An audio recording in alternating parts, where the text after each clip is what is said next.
In a move that has sent shockwaves through Washington, Tulsi Gabbard has been confirmed as the Director of National Intelligence. The former Democratic Congresswoman now holds one of the most sensitive positions in the United States government. Her confirmation marks a significant shift in her political journey and has ignited both praise and criticism. As the head of the intelligence community, Gabbard will be responsible for overseeing all intelligence agencies. This includes coordinating intelligence gathering and analysis. She will also be a key advisor to President Trump on matters of national security. Gabbard's appointment is particularly noteworthy given her background. She served as a U.S. representative for Hawaii's 2nd Congressional District from 2013 to 2021. During this time, she was a vocal member of the Democratic Party. However, she became increasingly critical of the party's direction in recent years. This culminated in her endorsement of Donald Trump for president in the 2024 election. Gabbard's transition from Democrat to Republican has been a subject of much discussion. Some see it as a principled stand against what they perceive as the Democratic Party's move away from its core values. Others view it as an opportunistic move to advance her own political ambitions. Tulsi Gabbard's political journey has been anything but conventional. A rising star in the Democratic Party, she gained national recognition during her 2020 presidential bid. However, her campaign failed to gain traction, and she dropped out of the race.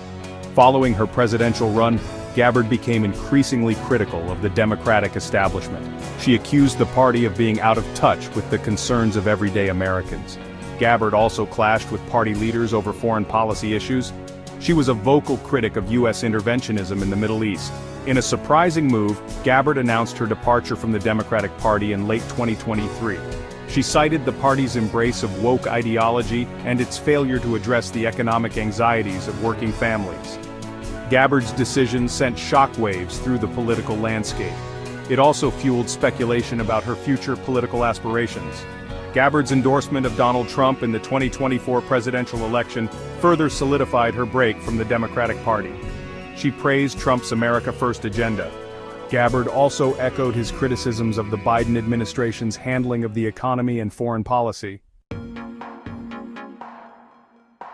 Tulsi Gabbard's confirmation as Director of National Intelligence was a contentious affair. It was marked by partisan division and heated debate. The Senate ultimately confirmed her nomination by a narrow margin of 52 to 48, with all Republicans voting in favor and all Democrats opposed. The confirmation process was closely watched by political observers. It was seen as a test of President Trump's ability to advance his agenda in a divided Washington.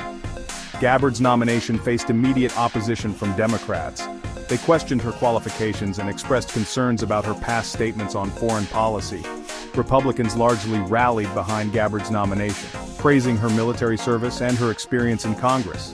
However, some Republicans initially expressed reservations about Gabbard's past criticisms of U.S. foreign policy and her previous support for Bernie Sanders.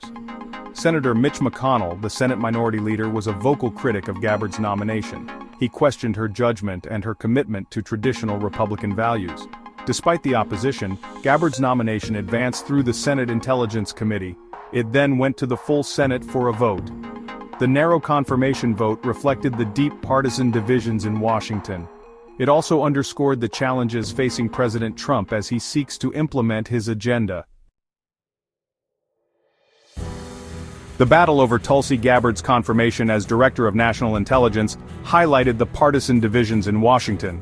It also showcased the key players who will shape the political landscape in the years to come. On one side of the aisle, Gabbard found support from prominent Republicans. Senator Tom Cotton, a hawkish voice on foreign policy, emerged as one of her most vocal champions.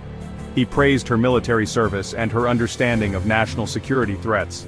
Senator Josh Hawley, another rising star in the Republican Party, also endorsed Gabbard's nomination. He cited her willingness to challenge the Washington establishment. On the other side of the aisle, Gabbard faced staunch opposition from Democrats. Senator Mark Warner, the chairman of the Senate Intelligence Committee, led the charge against her nomination. He expressed concerns about her qualifications and her past statements on Russia and Syria. Senator Ron Wyden, a leading voice on privacy and civil liberties, also opposed Gabbard's nomination. He cited her past support for government surveillance programs. The confirmation battle also underscored the influence of Vice President Mike Pence, who cast the tie-breaking vote in favor of Gabbard's nomination. Pence's vote was seen as a testament to his close relationship with President Trump and his commitment to advancing the administration's agenda.